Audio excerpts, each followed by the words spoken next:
So the whole notion of the fear of missing out and how it's related to time, it inheres in the exact same issues around time and work, that pacing is everything. So this idea that every human being has their own internal rhythm. In fact, the Nobel laureates in 2017, they just a couple months ago received it for the fact that they identified the human clock. Like, we all have an internal timekeeper, and that also imparts a particular rhythm to us from a biological standpoint.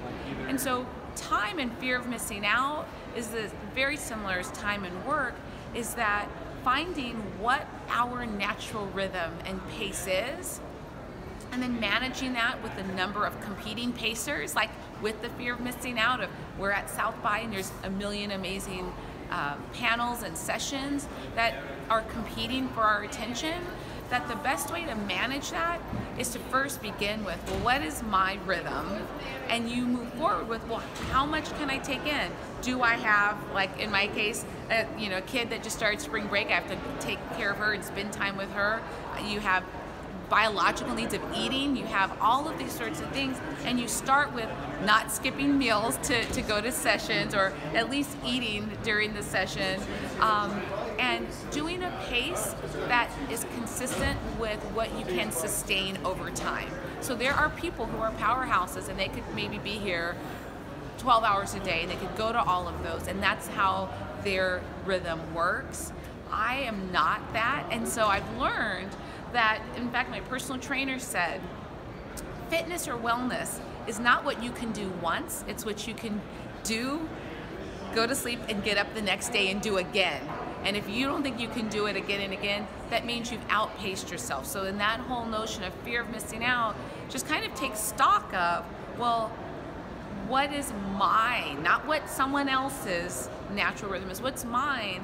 And I'll actually be more productive over time if I stick with that pace, even if it's a slower pace than someone else, even if it allows fewer things. That the wellness, because I should say, these biologists found that this affects illness, that one of the important causes of disease is a chronic misalignment between our inner timekeeper and our lifestyle. So these are scientists looking at things that ultimately was our lifestyle. And so over time, overdoing ends up being less productive, less efficient. Because we were afraid of missing out, we now miss more and more and more. And in our recent work, we found that actually physical illness, getting sick, led people to more burnout. So the idea that you can overdo and push your body is a misnomer, because in the realities, your body is your body, and it's going to stop when it's ready. And so you're better off being a good steward of time with yourself, and you'll have a more sustainable, more productive, funner, even South by Southwest. More fun. I don't know if funner is a word.